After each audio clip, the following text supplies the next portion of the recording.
Oltre 1200 nuovi casi in 24 ore. Il Covid nel Padovano mantiene stabile la curva dei contagi, anche se in lenta diminuzione, dato che rispetto alla scorsa settimana il numero complessivo dei positivi nella nostra provincia cala di oltre 1000 unità. La curva delle positività si sta stabilizzando e sta calando verso il basso, naturalmente, però con un andamento, con un'inclinazione di questa curva verso il basso che non è proprio quello che vorremmo in sostanza, è un andamento molto lento verso il basso. I ricoveri si mantengono stabili, ad oggi sono 79 i pazienti Covid positivi, di questi 4 sono in terapia intensiva. Si tratta di soggetti con gravi patologie pregresse. Un anno fa, quando i contagi erano molto meno e la campagna vaccinale era agli albori, in azienda ospedaliera c'erano 154 persone ricoverate, di questi 35 in terapia intensiva. Oggi il 65% dei ricoverati scopre di avere il Covid per caso, entrando in ospedale per altre patologie.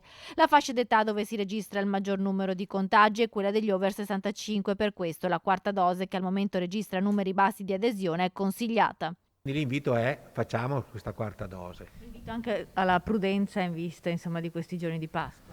Sì, l'invito che facciamo ormai da diverso tempo, nonostante ci sia questo calo, diciamo così, delle positività, le positività ci sono, il virus circola, quindi teniamo a portata di mano la nostra mascherina, evitiamo per quanto possibile gli assembramenti, facciamo attuiamo questa misura del distanziamento sociale, cambiamo spesso la mascherina, che è importante. In azienda ospedaliera continuano a pesare intanto le assenze dei sanitari positivi al Covid. Attualmente sono 306 tra medici, specializzandi, infermieri e OS. A questi si aggiungono gli operatori sanitari sospesi perché non vaccinati, che sono 114.